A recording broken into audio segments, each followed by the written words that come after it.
guys ready? Start. Is it live? Tenbo and Heyball, ladies and men, you may start your matches. Start your matches. Good morning, everyone, and welcome to Suncoast Casino and Entertainment World, the Play Tsoko Dome here for the All Africa Championship. On the TV table now is the final of the Heyball matches. Nicola Rousseau against Elzette Kun, race to 7 for the championship trophy and prize money as well. I'm Raymond Tilak, and joining me in commentary, Peter Kiobi. A very proud moment for me, first of all, being near Raymond. Yeah, I always looked forward to it, and now the moment has come. And special thanks to the All Africa Pole Associations for having this, giving us a chance to unite with each other, unite our fashions, see these guys that we normally watch online on other streams, and then finally gets to commentate on the biggest event on the African continent, at least in terms of official Q Sports, and it doesn't get any better than what we are having today. The two who have proved to be the best that there is on the big table in the continent. That is very true indeed, Peter, and I myself have always looked forward to joining you in commentary. And as you say, thank you to APA for bringing all the players together, bringing us together, that we can be here watching the best players now in the final and see exactly what they can do here in this race to 7. Now, from what you've seen, Peter, what do you think about these two players at the table? You would have seen Nicola also, an excellent black ball player too. She's very good around that table. I believe she is in the black ball ladies final. So big match here between these two. Elzette Kun, the current South African Heyball champion as well. Nicola actually is the defending champion of this event. It's only the second time that the AAPA are having Heyball in the African Championships. First time was in 2019 when it was still called Chinese 8-ball. It was in Sekonda in Mpumalanga. I happened to watch that final. She beat the Ugandan Rukia in the final comprehensively. Rest of 5, it was then by 5 frames to nil. And now she's not been her best at her best since then. I'm just looking at her coming back. I'm now seeing her almost close to her best. She's making the black ball final. She's making the Heyball final. She has a chance to defend her crown, but she's taking on also a former African champion, Elzette, who won the African Championships in black ball in 2016 in Uganda. But she's also taking on the current South African Heyball final. So this one can be anybody's game of the two. We wait to see where it goes. Exactly, indeed. It can go either way here. It depends which player is on their day. Looking at this first frame, Peter, not the best break off. You can see quite a few clusters on the table, but also we are playing with the new WPA Unity set, which you would have been seen used all around the world recently. What do you think about the conditions that we have here at this tournament? I love the table conditions. I love the space. I love the organization. I love the professionalism and the fact that what the players do on table is all that determines where the victory goes. And there's nobody that will be saying that I won or lost because of this or that favor. They only have themselves to thank or blame. So it has been fair play all throughout, and everybody has gotten a reason to enjoy.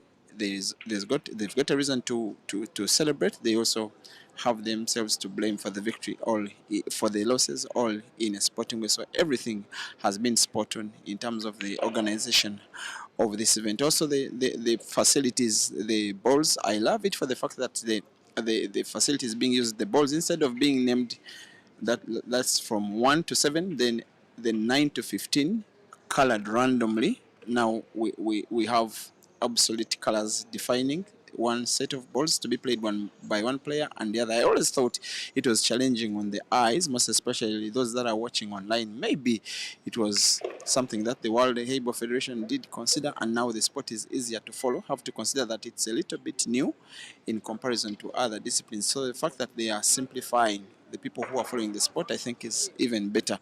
And the fact that now we are having the African Championships. So personally, I'm passionate with the ladies pool. And when you see two ladies that can shoot this good, I also look forward to them participating in bigger events than this if they can represent at the World Heyball Championships as good as they can do here. If you can consider a lady like Joy, she reached the prize bracket Now, when she couldn't win the South African nationals and couldn't and is not in this final, we as Africa can only be hopeful in the World Heyball Championships, given the fact that the level of competitors we are sending next time round is promising to be even better. Of course, well said, Peter.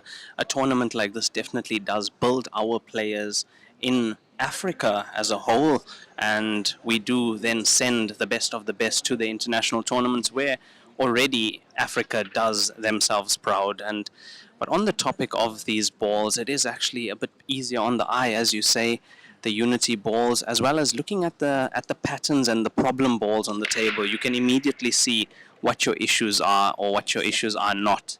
Exactly, you get to see your work cut out.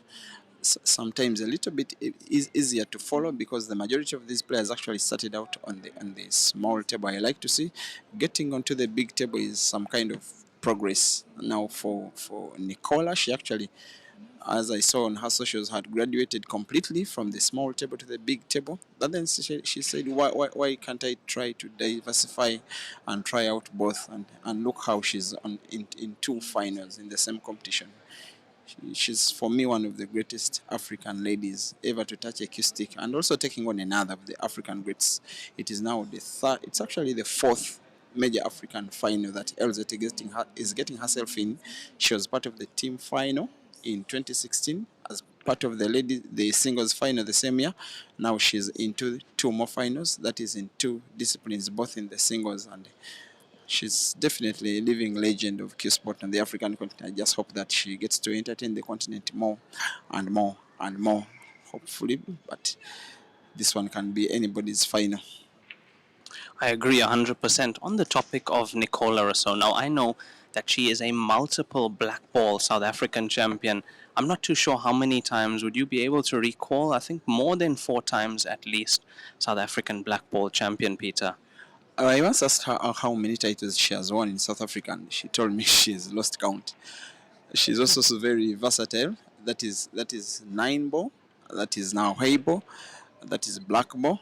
There's teams and there is singles. So she's one lady that has been there and done that. Now she's been into her journey of recovery to the top player that we already know she is. Anyway, she has been participating in tournaments in in in in in in Zimbabwe. She was part of the annual competition that happens at Queens. She was eliminated in both lives before reaching the round of last four, and it was almost very surprising looking at a player that good, not even able to produce at what we know of her best. So, a person like me who has been following her career for some time, I'm very happy that now we can have the best of African pool having its best competitors in proper shape, and this match is testament of that. It is. It definitely is. And we've had a really tough field here. I know I was playing in the men's division and it was such a tough field in both 10 ball, hay ball. I watched the black ball draw as well. So the players that we do have in the finals here, they've really had to put in the work. They are not here by luck. They are here by virtue of their skill. And I like that you mentioned also you can't blame the conditions here. You win or lose based on your merit because we have the best conditions here. I know in Heyball we're using the Joy tables, of course, the best tables in the world. It is cloth with Libo wind cloth, the Unity balls. On the black ball side, the Strachan 861 Aramuth balls and the United King pool table. And of course, on the 10 ball side, the Yarlan Panda Warrior tables as well, played with Dinosphere balls. So the best conditions here, Peter. And this is the reason why every time one country may not exactly be ready to host the African Championships, then South Africa will always be there to chip in because the conditions are there. Anyway, this event was at first advertised to be in Namibia for about a year. We thought we could be going to Windhoek for these games. Then late last year, we were told that it will be in South Africa. Perhaps these facilities were not yet ready in Namibia. Hopefully, Namibia will get their turn to host, but you can't blame when we have these kinds of facilities for our games. And I know that this competition is a very good advertisement for African Q Sport, and is thank you to the South Africa Q Sport fraternity for having an event organized this well for the good of of Q Sport on the entire continent, not just in South Africa. And for me, the last time I was watching an event here, it was I think the South African Nationals in black ball. when Erin was winning in the ladies, and I think Nzwana in the men's. Yeah, it was at this venue, and I was looking forward to a time when I will get a chance to be here. And yes, the prayer has been answered. We are very glad indeed to have you here, Peter Kiobi, and thank you throughout the tournament for your live stream on Break and Finish Live. Big thank you as well to Q Pixel Photography, Francis, for providing his live streams. I mean, without us broadcasting this event, the international people wouldn't be able to see what we are doing here. So big thank you to everyone who streams and everyone who chips into an event like this. Behind the scenes, so much goes on that people don't see. But if you are in Durban, come down to the Suncoast Pleitsogo Dome at Suncoast Entertainment and Casino and have a look at some of the best pool Africa has to offer. Yeah, everybody who is here, it's just the talk of town. Yesterday I saw a few dozens of school-going kids with their teachers. They were brought to the venue to just have a sneak peek into Q Sport. They're watching the preliminaries in the team events in the men's and ladies, and that's exactly what we need. That society has to learn that this game is also a sport. It is also not just for social playing, but it can also be a career for people. That a discipline that like Heyball can win someone a tournament that can change their lives once and for good. And in a very good way. So it's very good that even the young generation are being given a chance now. From in some countries, there are still those stereotypes that Q Sport is for some group of people who are not exactly at some level in the society, but this competition has really broken those barriers. It was very humbling for me seeing a full class of school-going children with their teacher wearing school uniform and being brought after Friday class simply to watch the game. For me, that was one of the best moments in the entire competition, because back at home where I come, there's still that stereotype. It never does happen. And everybody, for the players, they were dressed well. They were just playing and supporting their team. And you get a feeling that many of those children must have left this venue inspired to get on the pool table, learn how to play pool, and maybe in some 10 years they will be the people that we shall be watching on television and hoping that they'll be representing Africa well on the big stage. So in so many ways, this tournament is already a win for Q Sport and the continent. That's exactly what we want. We want the younger generation to come through, play this game, and also I think it helps, a tournament like this helps show the parents that this is not a bar sport as the stereotype goes, that it's a bar sport and things like that, but where you can go with the sport. Now, as you know, we are also trying to get Heyball into the Olympics. Joy, it's a huge push from Joy and WPA to get the sport into the Olympics. So imagine the contrast from people thinking it's a bar sport to the sport actually being in the Olympics. It's life-changing opportunities, as you say, life-changing prize money as well. And if Joy's bid to get Q Sport into the Olympics comes successful, that will be the biggest ever victory for Q Sport ever since the start of Q Sport. If we get there into the Olympics, because now every government in every country will be recognizing Q Sport as one of the ways that can have the countries represented. This time, not just the federations and associations from the continents and from the respective countries. If it does happen, now it will be governments. And when there is government, it's employment, because yes, there is money, there is support, and there is representation national and internationally. So that's exactly where we are going. That's where we want to go. Hopefully, it all does come through. It has been, by the way, decades of having Q Sport into the Olympics. Hopefully, in the next Olympiad, we have Q Sport in any kind of way. For me, if it's Heyball, there we go. If it is black ball, if it's 10 ball, if it's 9 ball, if it's snooker, there we go. We shall get there step by step. Yeah, I mean, just having the sport that we love in the Olympics is such a huge step. As you say, it doesn't matter which discipline it is, as long as Q Sport is there, it is a win for us. And as you say, also, having the government support is also what we need in a big way, and I think that will solidify things. Now, in this first frame, still on at the moment, no time limit in the final, race to 7, I would have said that Elzette was favourite to win this. She was on the pink first, on her last pink first, but not able to close it out, and looks like Nicola Rousseau will have the first frame on the board after she pots this black ball. Yeah, and 9 times out of 10 she reported this black with ease, and then she gets the first win of the match. The defending champion, don't forget, while Elzette is national champion, Nicola is the defending champion, and she gets her foot ahead in the final, in the all South African final. Not so much surprising. She gets into the final. It's by the way, all South African finals in many of the disciplines, most especially on the big table. It's the same thing in the men's 10 ball. Kyle Akalu. So sorry, in Heyball it is Kyle versus Blessing. His Blessing is Zim. Yeah. I didn't know he was that good on the big table, but then in 10 ball, I think it's should be Jason and Kyle. That is all South African. Then in the ladies 10 ball, I think it is Marina and Joy, all South African. Yes, it is Marina and Joy.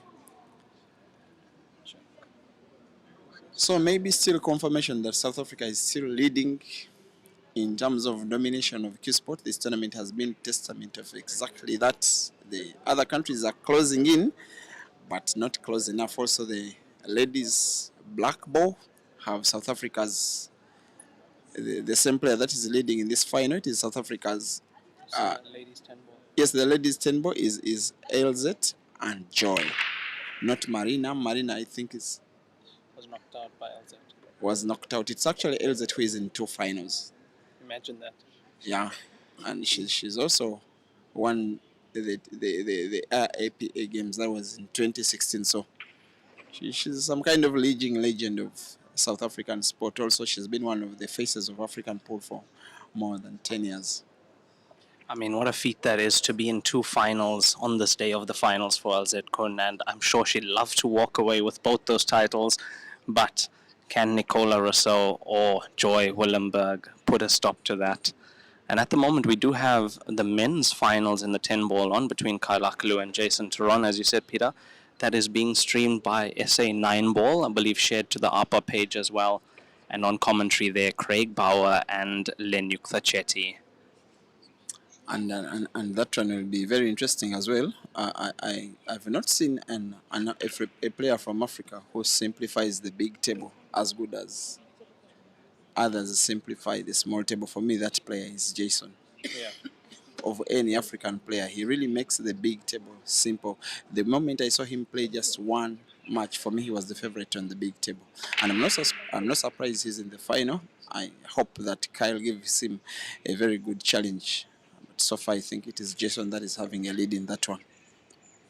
Yeah, the thing about Jason Turon, he was first a black ball player at a young age, and then made the switch after being very successful. Made the switch to playing 10 ball and 9 ball American table, and was very successful there. Won the All Africa 9 ball, I believe, quite a while ago. It's a few years ago, and then switched to Heyball full time. But in this tournament, decided to play in the 10 ball, and very successful as well. He's going up against what you could say is South Africa's best American pool player, because Kyle Akalu in the previous year won all the South African titles on the American table. He won the 9 ball, the 10 ball, the 8 ball, I believe even the 1 pocket, the bank. He won everything that there was on the American. And his name, by the way, is so rampant on the internet because he plays a lot. He has played every year throughout the country. Also, as far as China and the World Heyball Championships, he's one of the guys that have been the strongest players from Africa. So I'm just optimistic for him that he gives a challenge as good as possibly can to Jason.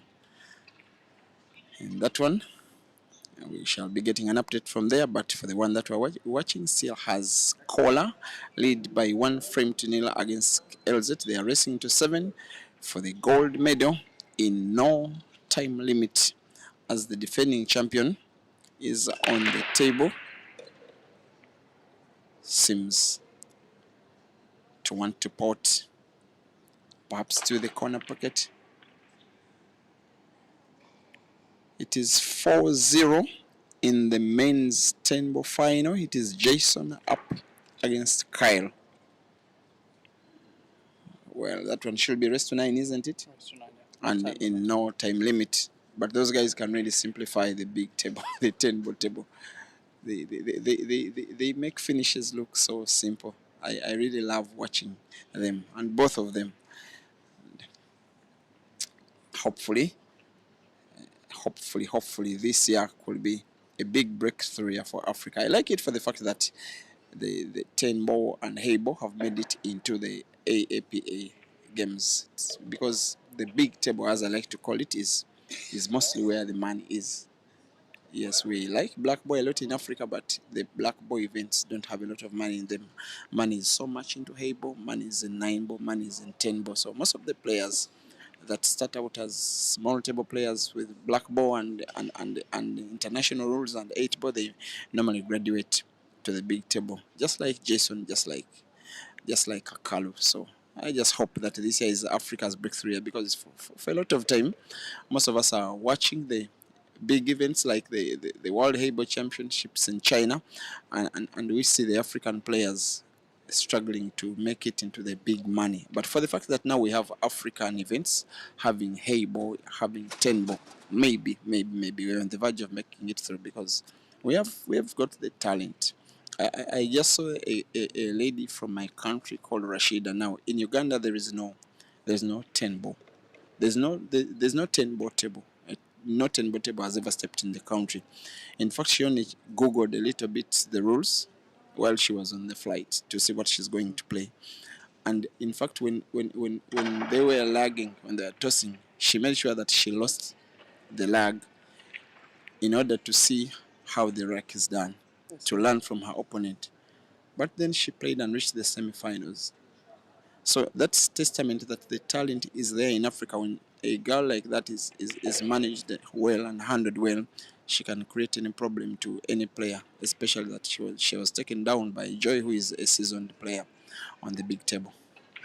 And that match against Joy was actually quite a close one. I believe it was Rashida who made a comeback in that match. I think she was down. Actually, Rashida led by 4 frames to 1. It was Joy who made the comeback. And then the beast came out of Joy and took the rest of the match to herself. I see. I was watching the stream and I saw on the comments that it said somebody made a comeback there. So it was Joy who made that comeback. But I mean, I watched Rashida play. She played against Lenyukta Chetty, and what a performance from Rashida. I was so impressed with the cue action and the way she cues the ball so naturally, like she's been playing that game all her life. And as you say, that table has never stepped foot in our country. So, and many of the players here from other parts of Africa have not played, sometimes even on the Joy table and on the 10-ball table. So this could be the breakthrough Africa needs to put these tables on other parts in this continent. Yeah, most especially like in Zimbabwe. Now I know that there are some Joy tables there for Heyball, and players are starting to adapt into the game. That's why you have the likes of Blessing making the final in Heyball. For me, it's the biggest achievement of his life. Though he's predominantly a black ball player, he may have to cross into Heyball because that's where he's better at. In Uganda, there are also 2 Heyball tables now. The inspiration is the World Heyball Championships that happen in China. The players think that tournament is so big for them not to practice, and some Heyball is being played, and I'm not so sure about countries like Zambia. In Kenya, there are a good number of Heyball tables. I've been there and I've played on them, and hopefully that can be the story. In Tanzania as well, they are there. So I just want to think that also Africa joins the rest of the world, in embracing Heyball and 9-ball and 10-ball as the key sports that should be played more and more, because that is where the money is at the end of the day. Who doesn't want to win from their hard work, from their talent, from their training, from all the time that they give into practice? Of course, exactly. These players, they want to win. They want to win the big money games as well and the big money tournaments. And yeah, that training paying off for Elzette Kun. Nice finish from her to make the score 1-1, and I think Elzette is warmed up now. Now Elzette, I've seen her play on the 10-ball table or 9-ball table, and I've seen her play a lot of Heyball. She puts in a lot of work. If you look at her stance, her cue action, all the fundamentals are all there with Elzette. And when she is fully focused, one of the best I've seen really. Elzette is that kind of player, that kind of beast on the table. On the African continent, no doubt. You can't name a handful of players without having her name therein. It's just that most of the people who follow African sport are into so much of black ball. But Elzette,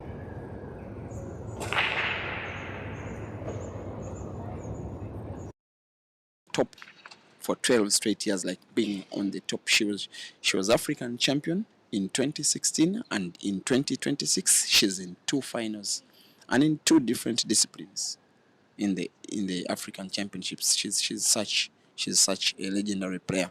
She does have my respect, definitely. Yeah, I do think it'll be a bit tough for Nicola to stop Elzette if Elzette gets the momentum. That's what I think it's going to come down to here in this match. It's about momentum. Because a player like Elzette, when she does get that momentum, she becomes more solid every single frame. She becomes more consistent as well. So focus and momentum, that's what I believe is going to win this match for one of these great players in the final. Yeah, good shooters, both of them are. Maybe the ability to use the rules tactically to their advantage will have a big say in this. Like when you need to play some snooker, when you need the opportunity to have the cue ball in hand, then give it to yourself by playing a good snooker. Then your opponent probably misses the ball, have the cue ball in hand, and then try to make some finishes. Both of them can really do finish, and I know that Kola, whenever she's playing, she counts on her shooting because a good shooter she is. Of the 2 players, I think it is Elzette that will need to apply a little more tactics in order to stop Cola's attacking play, because yes, in the even Elzette is a very good shooter, but sometimes when you are faced up against Cola, who is starting to get into the mode of who she really is, you really need to sometimes use those tactics. You need to apply a little bit of defense in order to stop that kind of lethal attacking play she normally she normally displays on the table. So what you're saying is to slow her down a little bit, just to play the tactics, and in that way gain a bit of an advantage. And no, definitely makes sense because Kola as well, very attacking, plays the attacking game very well, and but both these players' styles suit this table because this table requires a very positive stroke. You always have to be stroking positively, very similar to the snooker table as well, and. And yeah, I do think this is going to be a very tough match between these 2 players, Peter. Wherever it's going, we shall just have our eyes glued to the screen.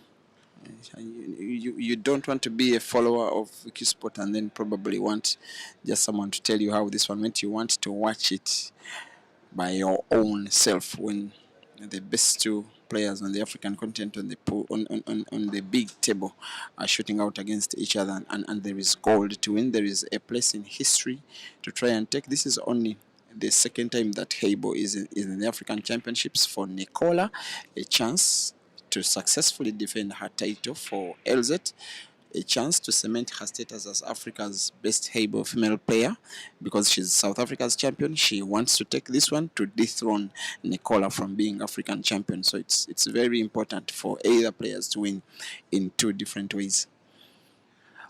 Yeah, there is definitely a lot at stake for this match, but also Elzette and Kola, good friends off the table as well, and fierce opponents on the table. Now Elzette is on the table, she's on blues. The score is currently 1-1 in this race to 7 ladies final here at the All Africa Pool Championship. We are playing live at the Suncoast Entertainment World and Casino, the Plate Soho Dome. So if you are in Durban, South Africa, come through and have a look at what Africa has to offer. The best pool you are going to see on the continent. Yeah, she's opened up the pocket for the pink, not given herself the easiest opportunity. She's gonna most likely gonna have to take the blue to the center pocket now if she can't see the blue at the corner. But by opening that up, she's got a good opportunity to get the 2nd point on the board, Peter. She has a good chance because the frame is now a little more open and you count on her shooting skills. If she gets that blue into the center on the right, she will stand every chance. If she plays a little bit of topspin, the cue ball to follow the blue a little bit by some good margin, that's the topspin. Now that you can see, she has every chance now. Now, maybe the two blues to the corner pocket top right, play one into another. It's the most realistic shot for her to put with ease, because the decision for her should be now to go for the frame and take the lead for the first time in the match. And of course, it's very important in Heyball to take the lead. It's very important not to be the player that is chasing the match. She lost the first frame, she won the next, played it as an equalizer. This one will be her chance to take the lead for the first time in the match. She can mean to stroke really well. That wasn't as easy as it may have looked. Of course, not to lose the position of the blue that she played in first. Sometimes you play one ball into another, then the other loses position by sliding off the one that is spotted, but that was just played to perfection. And when you watch her stroking, you really feel that this is the real deal. That is Elzette. Yeah, exactly. Playing those combinations is tough. You're not only going for the pot, but you're trying to control the second ball that hits the first ball in. And she's done that perfectly, because there was a bit of distance between those two object balls. It looked like about 20 centimeters at least. So to control the second ball, she did very well there. Now, you really need to get time for those that don't play on the Heyball table to try and shoot those balls.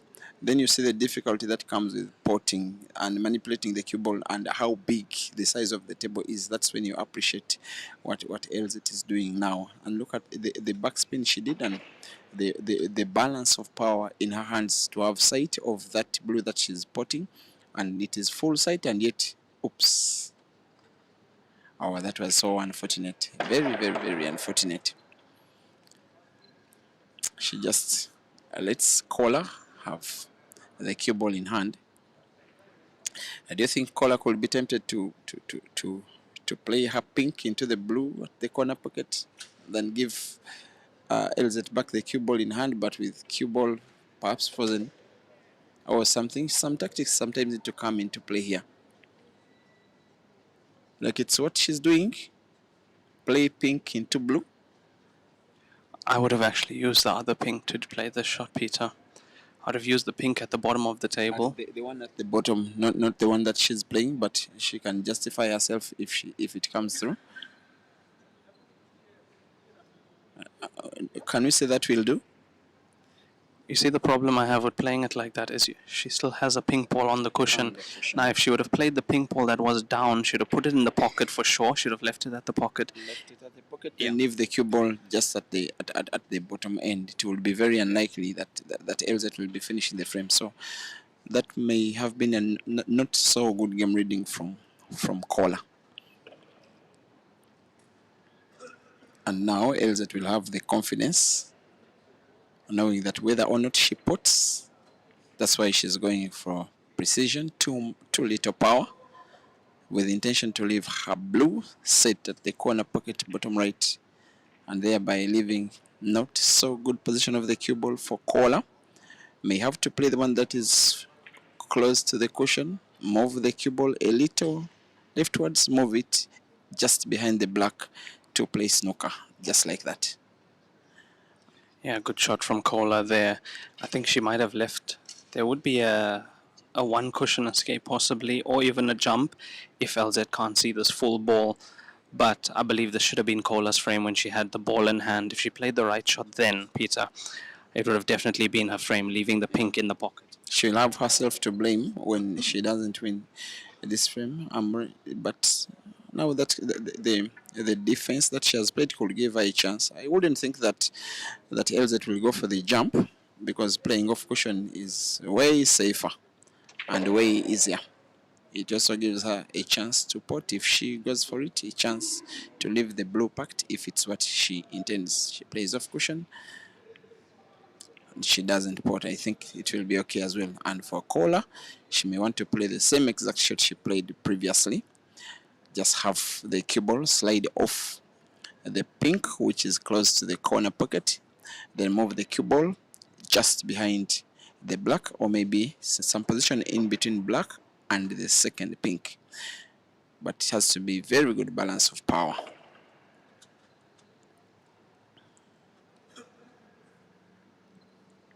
She's perhaps opted to try and pot. It was always going to be very difficult given the circumstances in which she was. So this one will be Elzette's chance to take the frame away. We now get to see how good she can draw the cue ball almost the entire length of the table towards the bottom end. She may not want to use the cushion to support the movement of the cue ball the way she's stroking. She uses the cushion, and I think she has played very well. Yeah, it's quite a good shot from Elzette to get the cue ball back down table. And yeah, as you say, Kola could have played the same shot as she did before, slide the cue ball off, leave it safe. But then again, she does know that her opponent Elzette can jump very well. And with the blue being in the pocket, that was an opportunity. But looks like Elzette might go 2-1 up here. Yeah, definitely. Given her stroke, she does really have a stroke. She plays like someone who is schooled to play Heyball. I just like what I'm seeing when she's playing. She's taking the lead now, and Kola really has to be trading very dangerously, getting a chance and then misusing it and giving the frame away. As for Elzette, she will only be celebrating, taking the lead in the match. It is now Kola 1 and Elzette 2.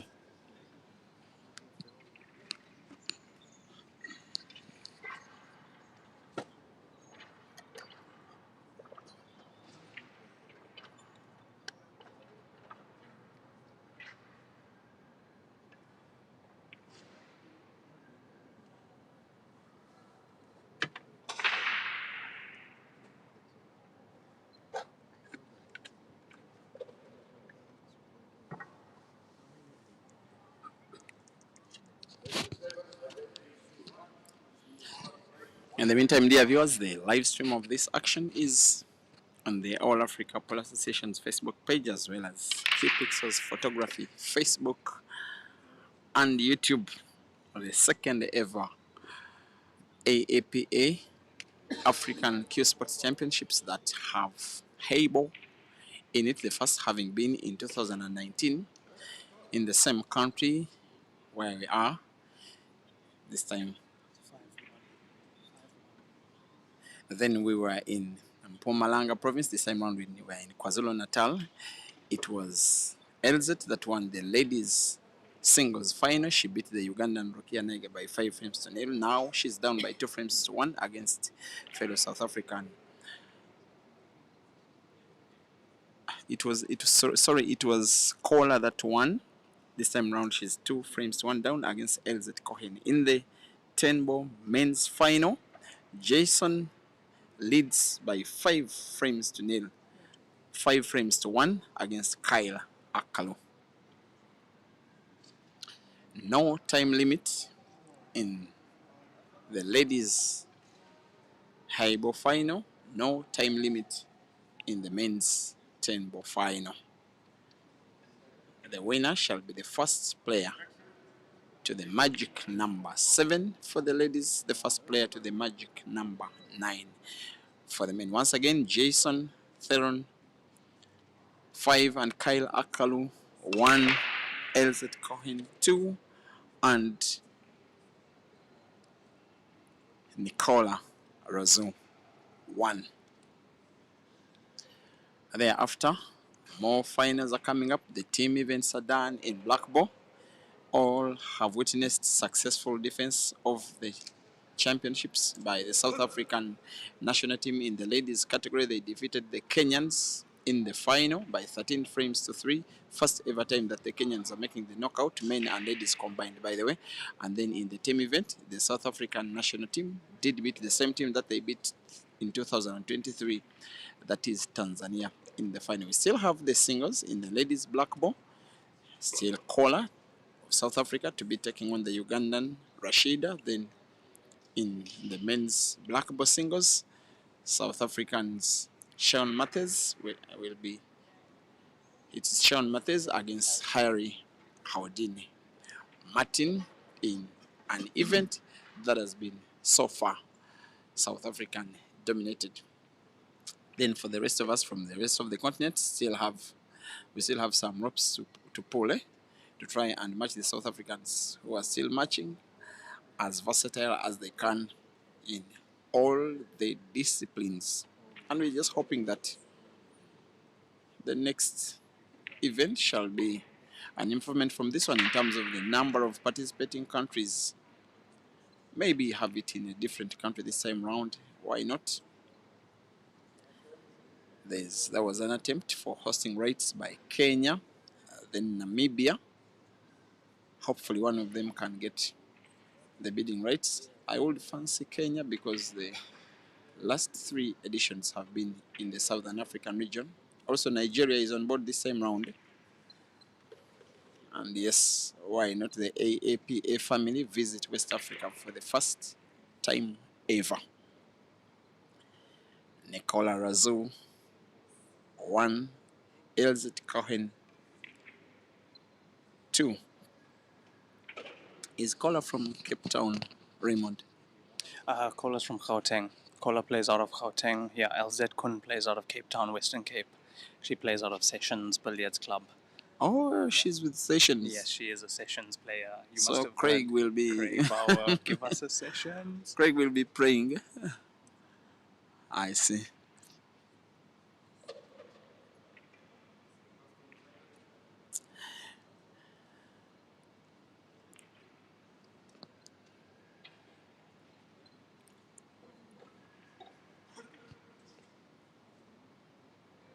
Elzette versus Nicola. Most of the people in the Paul family just call her Cola. And she's a very popular figure amongst fellow players. She's also quite popular online. I'm one person that has streamed about a dozen matches involving Cola. Every time I do, she does get very good numbers watching online. As for Elzette, not the first, not the second time that I'm watching her, but commentating in a match involving her, it is only my first time. But ladies category, she's one of my favorite players, not just now on the African continent, but all time. There has been a frame that has been won by Kyle Akalu in the men's 10-ball final. He pulls one back. It is now Jason 5 and Kyle 2. The ladies still having Elzette leading by 2 frames to 1 against Nicola. With Cola now playing the blue, playing defense, leaving the cue ball as distant as possible from either of Elzette's pinks. I love it for the fact that we no longer have to describe those balls by their numbers because they are colors to differentiate them. It's something that I even struggled watching Heyball, the Heyball championships the previous years, because if there is no zoom in, you really can't tell which color of ball, which number it is on the table. Elzette, of course, now looking like she has a better chance in the frame given the position of her balls. Simply playing to ensure she leaves good position play of the 3 pinks. As for Cola, she perhaps needs to play perhaps the cue ball a little rightwards to play it into the pink pot. That is very good tactical play. It is now only loss of turn, with Elzette having to play the cue ball from its original position. That is good tactical play from Cola. Good knowledge of the rules and good usage of them to her advantage. That is good shooting from the defending champion. Now, how can the South African national champion respond? Perhaps to play the pink to the corner pocket bottom right of the screen. In the same way, a little backspin, and the pink is in. Good recovery from Elzette. Gets a little but well-deserved round of applause from the fans watching at the arena.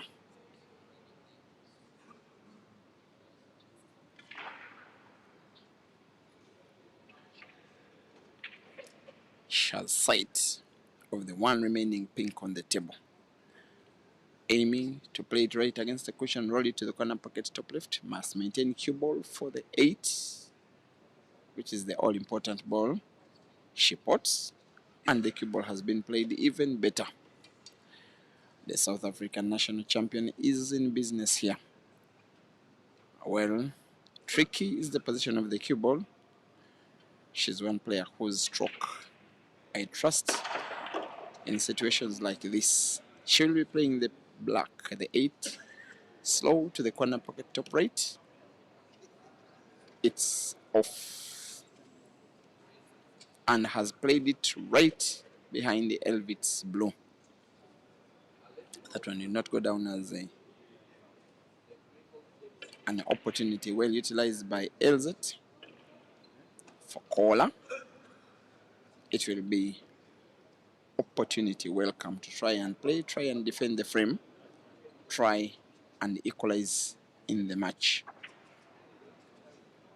She's really been fighting to recover her best form, and for a long while, for me it is the first time that I see her into the latter stages of these big competitions. She's not been herself for the last maybe 3, maybe 4 years, ever since being African champion in Heyball and black ball in 2019.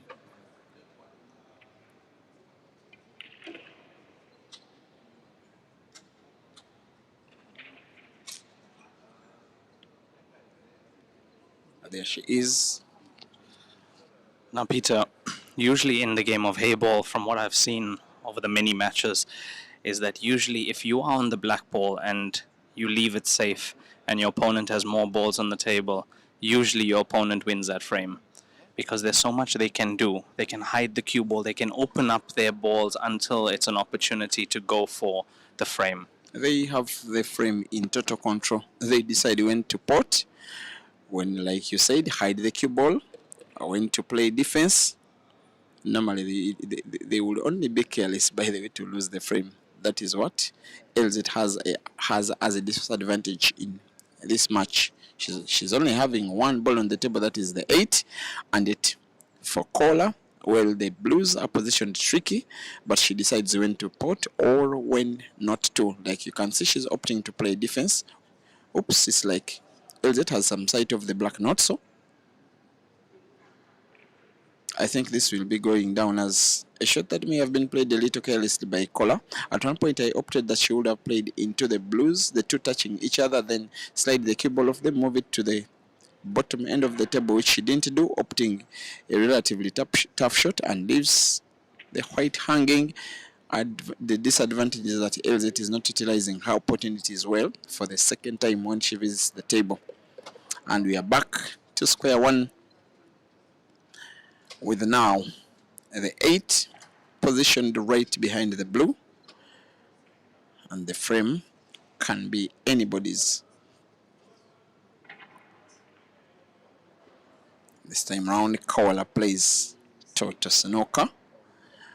As for a recovery, maybe for Elzette to play the cue ball into the left cushion, allow it to move towards the corner pocket top right where there is the 8, the black, hopefully for her to put it to that same corner pocket bottom right. She also has to avoid white being played into the 2 blues, not so. Yeah, that too, but you see, if I was Kola on the previous shot, I would have put that blue near to the pocket rather. You know, put the blue near to the pocket, follow the cue ball to where it is now, and in that way, having a ball next to the pocket at least. Because if Elzette gets this and leaves the cue ball on the bottom cushion, which she's not going to do, unfortunately, but if she had gotten it and left that cue ball where the black ball is, Kola would still be in trouble. She would be in total trouble. It's just that for the first time in the match, I'm seeing Elzette playing 3 shots in a row that do not anywhere represent the level of play that we know she has. As for Kola, she will continuously remain perhaps playing, reduce the number of blues on the table as much as possible, maintain her chance to try and take this frame away. I thought that she would perhaps wants to play the two blues touching each other when she has cue ball in hand, something she's decided not to do. For whatever reason, she's not playing well, but sometimes she's getting lucky. I would say with that shot, Peter, definitely a little bit of luck there. That black ball not rolling in front of the pocket. I don't think Elzette has the potting angle of that black ball, but I can tell you what, she's going to get it, and she should be leaving it closer to the pocket. If she doesn't go cushion first, that's not the result she would have wanted, but still, Nicola can now open up those two blues, leave the cue ball safe, and put Elzette into more trouble. Yes, she will. It's a frame that Kola has in control. Elzette got opportunity which she didn't utilize well. Sometimes the sport can be brutal when that happens. Now you see she's not only playing snooker, she's also playing the two blues free.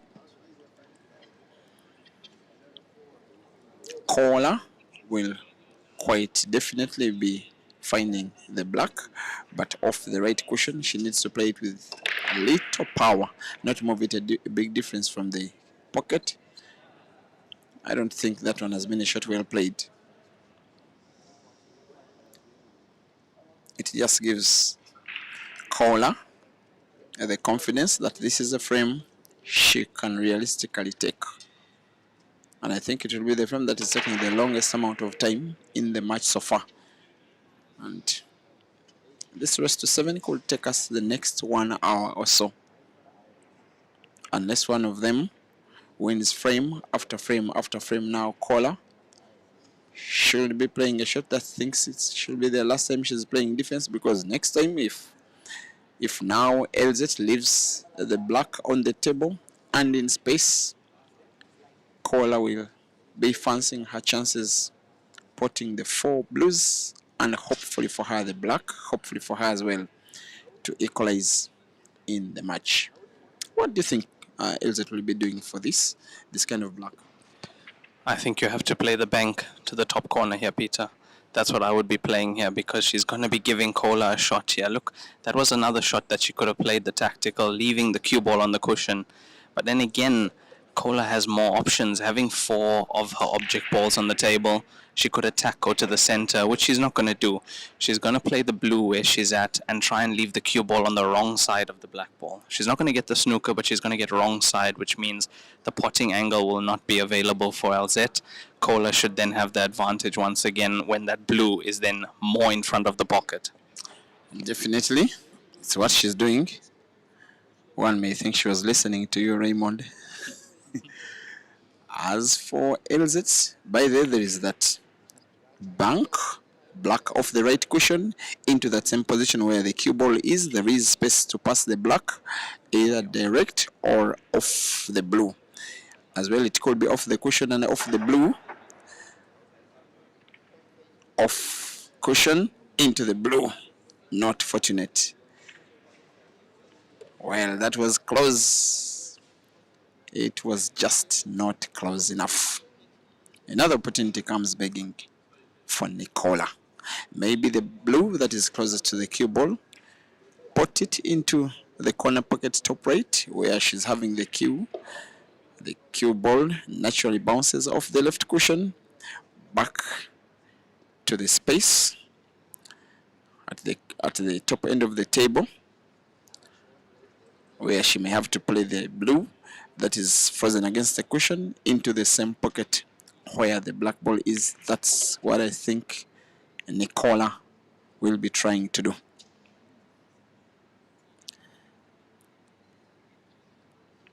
She goes instead for some kind of safety here. This time round, I think she has run out of luck. She has been not so confident every time she has been given opportunity. And well, Elzette may not believe her luck. After wasting opportunities, she's finally winning a 3rd frame out of 4. It is now Elzette Cohen 3 and Nicola Razu 1. Race to 7 in no time limit. There is the men's 10-ball final between Jason, that one and Kyla Akalu. That one is a little closer to the finish line because Jason is leading. That one is a race to 9 as well in no time limits on the Panda Warrior 10 ball table, which Jason makes light work of every time that you see him play. His lead has grown. It is now Jason 7 and Kyle Akalu 2. Again, Nicola Razu 1, Elzette Cohen 3.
There has been timeout in the men's 10 ball final. Once again, Kyle Akalu is down by 7 frames to 2 against Jason Theron. While the frame that you're watching is the last match of the ladies' Heyball singles between Nicola and Elzette, an all South African final in the ladies 10 ball as much as it is in the ladies Heyball, as much as it is in the men's 10 ball. Same exact thing that is happening in the men's black ball, all South African. The two non-South African players in the respective finals are Zimbabwe's Blessing Mzaruri, who is in the Heyball final, as well as Uganda's Washida Motesi, who is in the ladies' black ball singles final. South Africa has as well won the team events, that is in black ball in the men, defeating Tanzania by 13 frames to 5. They as well defeated Kenya in the black ball women's event by 13 frames to 3. So that is successful defense. They will not want the gold medals to leave Suncoast. Perhaps Kola will want the gold medal into Western Cape, while Elzette will want the gold medal into Gauteng.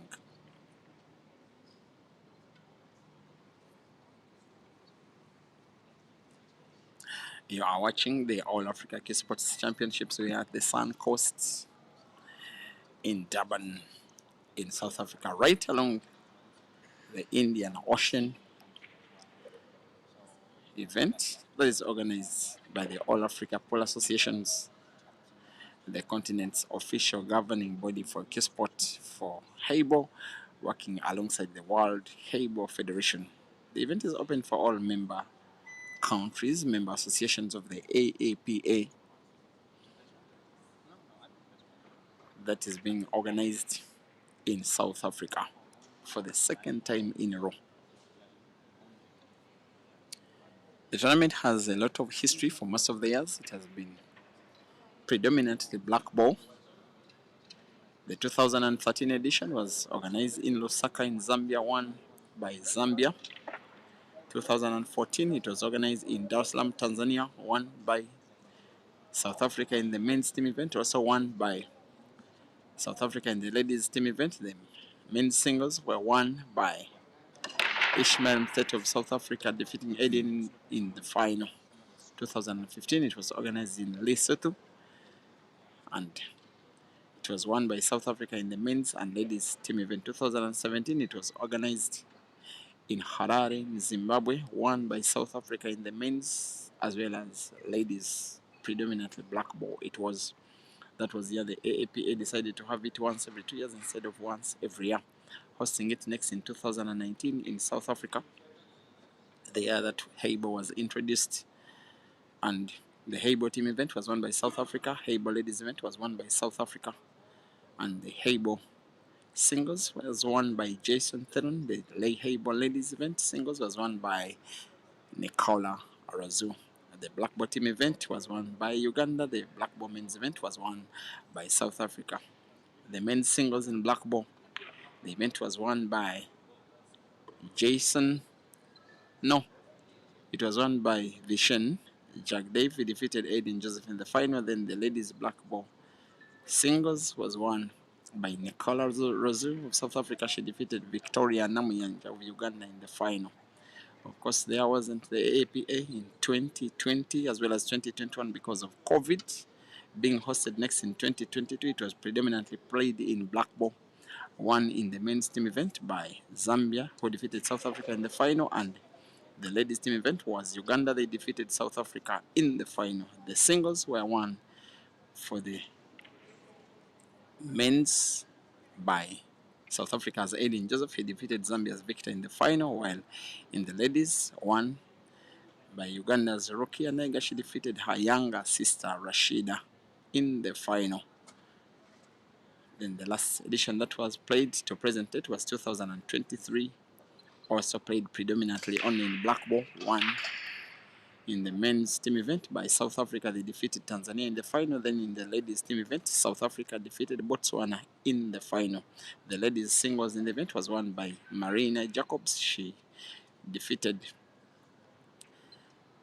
Botswana's Boinelo Kids in the final, while the men's event was defeated by South Africa's Aiden Joseph. He defeated Zambia's Kelvin Fikoti in the final. We are now watching the second edition that has Heyball involved, and we are seeing the South African national champion Elzette Cohen, who as well doubles as the 2016 black ball champion in the team and singles event, looking set to add the Africa Heyball title to her rich accolades collection. Sinking in the black is the intention to the corner pocket top left. It is in. Elzette 4, Nicola 1, race to 7 in no time limit.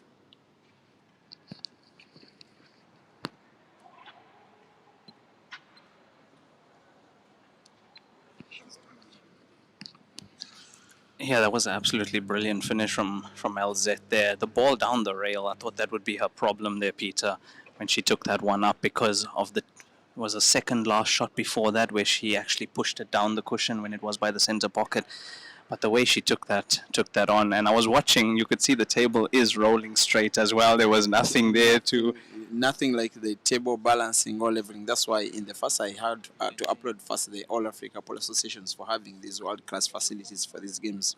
And Elzette is playing like someone who is schooled to play on the Heyball table. She really does understand the game, does understand its tactics, also does understand how to play the table to her advantage, and Nicola must start winning. Otherwise, she must be fighting. She may be fighting a losing battle. You cannot let Elzette Cohen lead grow from here. Yeah, exactly. As you said earlier as well, with the game of Heyball, you don't want to be fighting from behind. You don't want to have to claw your way back. You want to at least keep it as tight as you can. Keep your opponent on a leash. Especially in a race to 7, we know that is relatively short in terms of the tournaments in China, where it's race to 23 and things like that. Now, looking at it, race to 7, Elzette just 3 points away from the finish line, being 4-1 up. 3 points away from the finish line, and Nicola is 3 points away from her. And Elzette is back at the table, secures blues. And how good they are positioned, the would-be problem ball of all the 6 blues left on the table is the one that is so close to the black, the 8 ball. The rest, with Elzette's playing level, are balls she can take her with some kind of ease. She has already demonstrated that prior in the tournament. She has also demonstrated that in the final that is ongoing. And it is for some reason that she's South Africa's national Heyball champion. She's demonstrating it, wanting to take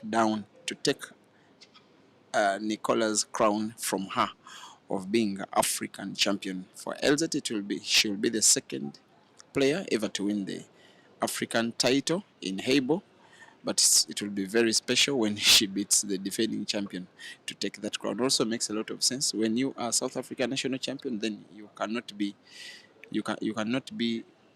to be. You should be African champion if the African champion is South African. You see the sense?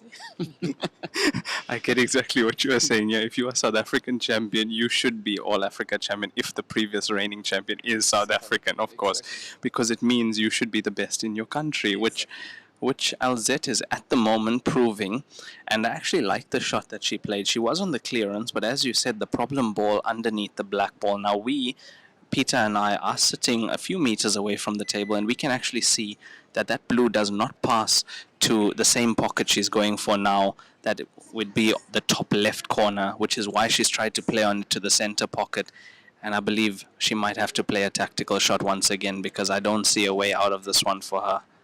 The shot she played needed a lot of precision, like a lot of accuracy. Her intention was to try and put that blue to the center on the right, maybe off the red. She has just played the cue ball a few more centimeters, so she's now having the problem of having she's just playing the blue. But now we'll count on her luck if Kola doesn't do well on the pinks. Otherwise, they are positioned good enough just for her taking as well. She's a good shooter. Just that she's so far being outplayed, but now this one will serve as an opportunity. If she doesn't win this frame, Kola, it's just my opinion that she may have little business trying to win this final. You don't let Elzette's lead grow to 5 for her to need 2, because then it's a lot of pressure trying to mount a comeback against a player as good as Elzette. And this is the frame. Given the position of the pink, you can see them, the pinks. They are clearly, it's clearly finishable. And hopefully for Nicola, she will serve us to a balanced final by reducing the lead of Elzette by winning this. And the opportunity is now. Yeah, I like what you say about a balanced final. That's what we want to see here. We want to see two players fighting each other and adding the pressure to their opponent, because once you get a lead like Elzette has, there's not much pressure left in it. She's going to be free-flowing until she reaches 7. Kola not able to make the finish in that visit, but I like the tactical shot she's played if it is tight enough that Elzette can't see the blue closest to her at the moment, Peter. Yeah, I don't think she has any sight of the blue.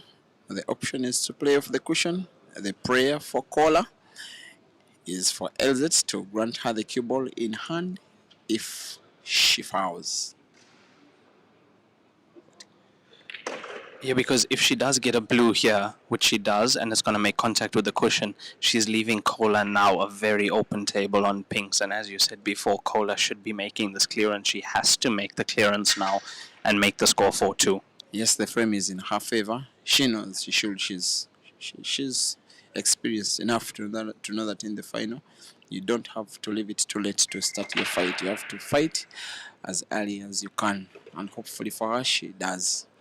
Because sometimes I don't want to see legends being embarrassed. For me, who has been following African pole, Kola is a very, very, very big name. I consider her one of the very best that there has ever been. There's a time when she was playing only black ball, and I was seeing her lined up in teams alongside men, and she was giving them a bloody nose. So I don't like it when legends are embarrassed on the table. If she's to be beaten, I want the final to be as balanced as possible. But I also like the fact that I'm seeing her in 2 finals, because at the end of the day, that is where she belongs anyway. And after this, she will have little time to rest and then take on the Ugandan Rashida in the ladies' black ball final. I don't even know whether this will be an advantage, adjusting from the big table to the small table in about 30 minutes. It is exactly a very different business altogether, from the big table to the small table, the size of the table, the size of the balls, the balance of energy, But again, it is what it is. Yeah, and the different cue as well that you use, the different stroke that you need. And there we see a very uncharacteristic miss from her, because that finish was on for Nicola. I think Nicola is a little bit rattled at the moment by Elzette. She hasn't found her feet in this final. If she can focus up because there's no time limit here, Peter, and we've seen players make comebacks if they get an opportunity. Yes, she hasn't found it yet, but look, we are hoping that she can find her feet, find herself, find the focus, and get back into this match so we have a more balanced final, as you say. I also need she needs time out to find her feet. Just think about her game, which mistakes she has been doing, why she's been losing frames so far. She needs someone who she believes in to talk to her. It could be family, it could be coach, it could be training partner, it could be someone she believes in, simply to tell her that you can make it, you are a lot better than what you are seeing, and then she starts fighting to her best capabilities. Otherwise, it could be she could be running too late.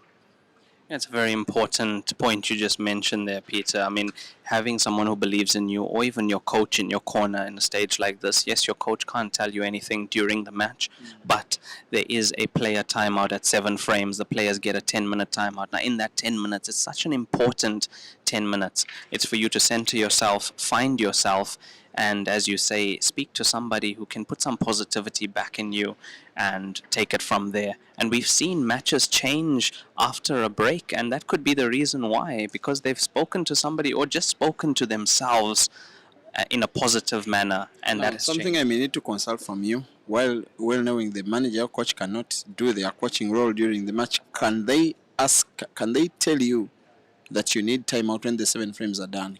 Do they have the power to tell you, or it's only you as a player to determine that by yourself? No, in this format here, at 7 frames played, there's a mandatory timeout. So at 7 frames, after 7 frames, the referee will tell the players you have a timeout to go to the toilet or things like that. They'll brush the table again, maybe even iron the table. So the players do have mandatory 10 minutes to take. I get it. And when we were just discussing what she needs to be done, there was a very big miss by Kola and a very good opportunity by Elzette. 1 or 2 good shots, and she could be winning a 5th here. How good will the cue ball be? At one point, I thought she should have played the blue that she's about to play. I thought she could have played it earlier, initially, but now I think she justifies herself. She really does have very good cueing skills. Look at the straight line between white and blue. She simply has to roll the blue into the corner pocket, top right, and then cue ball will be natural. Just that's natural position to put the second blue as well to the same corner pocket by just a simple roll. I just like her game reading. In fact, in terms of game reading, there is a clear distinction between the two. As for Kola, if her game is on, for me, I was just banking. Oops. Look at this. Look at this. Look. Elzette is special. Yes, the keyboard lacked a little more movement, but still, she opted to play the inside blue first. I thought maybe the one she's looking at wasn't passing. Maybe I was seeing from a wrong angle, but these kind of cueing skills are not very common for ladies. Yeah. We are accustomed to seeing this when it's men playing. I want to tell you that Elzette is a very, very, very special player, and she's doing it with a lot of ease, and she's on the big table. Whatever she's doing here,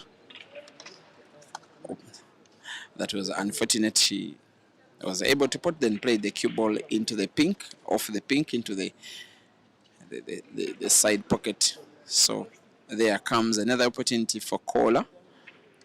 It's a big opportunity relatively. In my opinion, she should just play defense, play into the pink that is close to the cushion, and not put, leave the cue ball just behind the other pink, not granting Kola sight of the black, just to play snooker.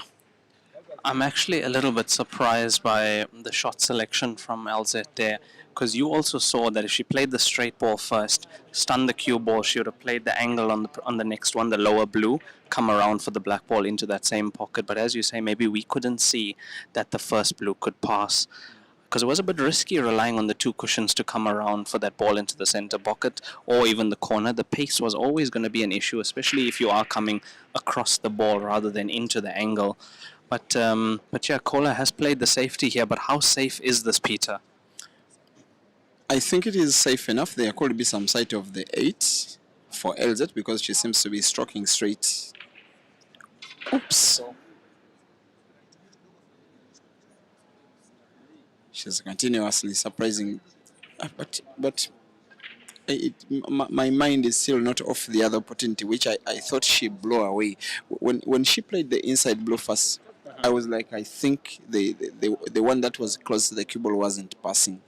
I don't think in any kind of way she would have chosen a more difficult shot when there's an easier one. Yeah, it's not how finals are played. Not at all. Now this is another opportunity for Kola now. It's just the pink ball that's on the right side of the table on our screen. She has to get low on that if she wants to play it into the center pocket at least, or straight behind it to play it down. Well, looking at where the cue ball is now, she could be playing this into the center pocket, but if she does, she has to get the cue ball back across onto that side of the table to play the last remaining pink ball. This is not easy. This is a pressure situation for Kola. And then if there is one lady or two or three that can play a shot that good even under pressure, and that lady has to be Kola. One. She has to be at least one of them. Like you can see, can we call that accuracy? Can we say it was lacking in terms of movement? The cue ball, the skill is on. I just think it's a little bit more difficult. There's no ease with which she will be potting, but if she does get it in, maybe the cue ball will be natural, maybe even black if she plays it with top spin to that same corner pocket where she's trying to pot the last pink. That is the shot.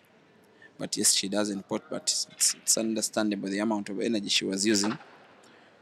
Do you think Elzette can pass the black, that same corner pocket? Is it possible? If she can cheat the pocket a little. I don't know if it's possible, but I think the shot she could play is off the outside jaw and then come in with the black ball, and that would actually move the pink out of the way if she can do that. Then that will open a chance for the opponents to play snooker. That's the confusion about the game. She plays exactly so and uses energy enough to avoid that element of getting snookered. Yes. But now, Kola has this big shot to play. And she can, in my opinion, she can. I wouldn't be surprised if she potted it to that corner pocket on the right. I wouldn't be surprised. It's just about calming herself down, play with ease, no pressure, then it will roll in slowly but surely. Or no. And shakes her head in disbelief as she goes to her seat. She knows that this final is continually walking away from her, surely but steadily. Looks like 4-1 is just about to turn into 5-1. The 2016 African champion could be African champion 10 years later, as now she sinks in the black. It is Elzette 5 and Nicola 1, starting to get to the end of the tunnel. For Elzette, she simply has to continue the fight, ensure that she wins 2 more before her opponent wins 5, and then wait for yet another final later today against Joy on the 10-ball table.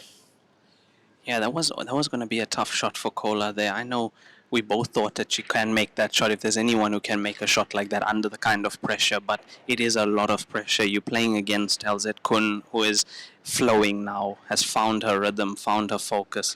5-1 up in this race to 7. Is there a way back for Kola, Peter? There is always a way back.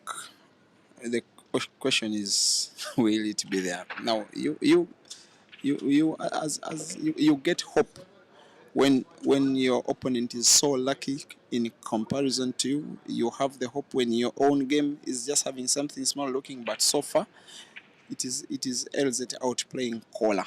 The stroke, the intelligence on the table, the way she punishes and forces errors, the way she has her clearances. There is, I think, the fourth frame that she won, where she had that difficult rail drive which she potted with relative ease. That was when she showed her real distinction between her and her opponent on the Heyball table. And she's not just a favorite Elzette. In my opinion, she's the overwhelming favorite for the victory. Yeah, it will be a tough road for Kola to make this comeback. Look, we'd love to see a balanced final here, and if there's anyone who can do it, it is Nicola Rousseau. I mean, so many titles behind her, so much of experience, BMT, How many finals has she been in and how many has she won? Countless, she says. So if there's anyone that can do it, it can be Nicola Rousseau. But at the moment, it is Elzette Kun leading 5-1 in the ladies' final of the All Africa Championship.